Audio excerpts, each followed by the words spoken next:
agimat. No, yung mga agimat ng mga kasama natin ayaw umaba yung daliri kaliwat kanan. Ano ba nangyayari sa kanila? Ba't ba ayaw umaba ang daliri nila? So, mga agimat to sa mga ayaw umaba ang daliri. No? Ito kasi mga problema. Ito yung dapat kasing gawin yan. Wala namang agimat, pero nasa puso ang tunay na agimat. Isigaw mo bro, ang lakas ng loob. Kahit walang agimat, laban tayo. Hiping agimat, boy, walang makakahadlang. Basta nasa puso, tunay na agimat. Yeah! Kapag palang araw, God bless, more blessings sa inyo lahat. Mga agimat to, yung mga naghanap muna ng aklat, lagi sinasabi kay Anthony Slot, Hugo Valderrama, Recto IPS. Siya po may-ari ng Rex Ball Center. Legit po nakuha na ng aklat po yan. At alam po yan na maraming gagamot. Diba? Kasi bumili tayo ng mga gamit, aklat na lang bilhin natin, mas may matututunan pa tayo. Diba mga agimat to? Sa part kasi ng aral ng Team Happy Gamer, hindi mo kailangan ng gamit. Ang kailangan mong aral, ikarga mo sa katawan instead na gamit, no? Ngayon, kung mahilig ka naman sa gamit, bumili ka, wala nang problema yan. Kung kaya naman ng budget mo. Para hindi kayo naano sa iyong mga pamilya, hindi ka problema, bumili ka, walang problema. No? Pero sa aral ng Team Happy Gamer, sa katawan natin kinakarga. Yung mga kagimat yung katanungan ni Kuya, ito kasi, hindi mahaba yung daliri niya, kaliwat kanan. No?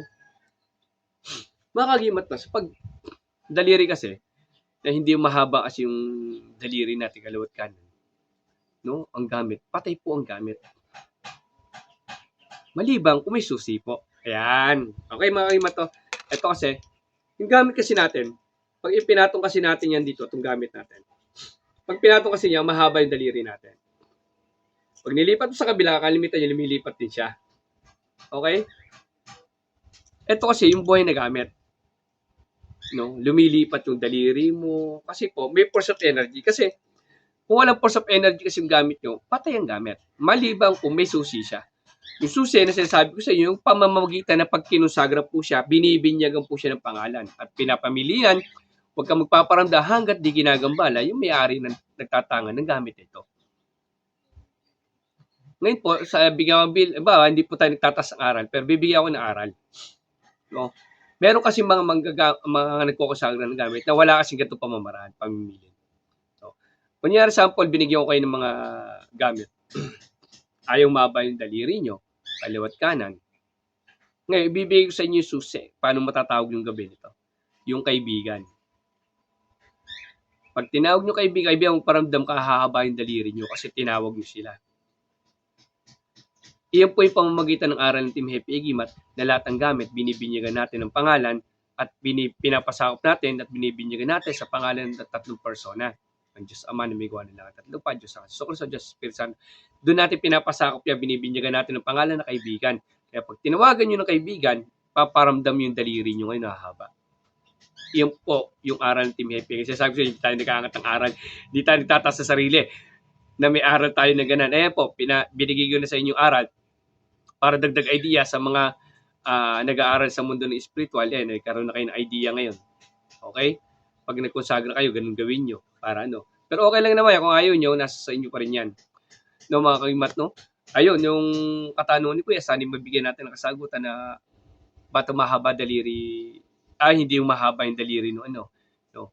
Kung iyan po ay gamit nyo, ay binili o binigay sa inyo, walang binigay ng susi, hindi yung mahaba daliri nyo. Ibig wala sila talagang alam na susigan. Ibig sabihin, patay yung gamit. O nabaklasan yung gamit nyo. Na-discommune na yung gamit nyo. Useless na po yung gamit nyo. Sayang lang po. Bumili kayo ng walang saysay. Diba? O, bumili ka ng lobo. Diba? Lumipad sa langit. Hindi mo na nakita. Kung pagkain na lang sana, nabusog pa ako. Diba ganun nga yung magsasabi nga. Mga kagimat to, sa part ng ganun kasi, no, hindi po lahat ng nagbebenta ay nakakabuhay po ng gamit.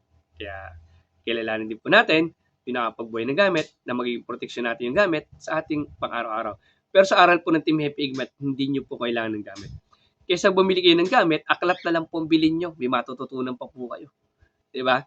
Sa gamit po wala, dala-dala nyo lang lagi. Paano kung mabili nyo po ay wala pong saysay na gamit, useless lang po. At ang gamit po ay secondary lang po. Mas maganda po yung aral kaysa sa gamit. Isang dagdag aral po yan para sa inyong lahat. Na mas mahalaga po yung aral kaysa sa gamit. Kahit sa aral po ng Team Happy Egimat, kahit wala kang gamit, ikarga nyo po sa katawan nyo. Kaya po mas mahalaga yung aklat kaysa sa gamit.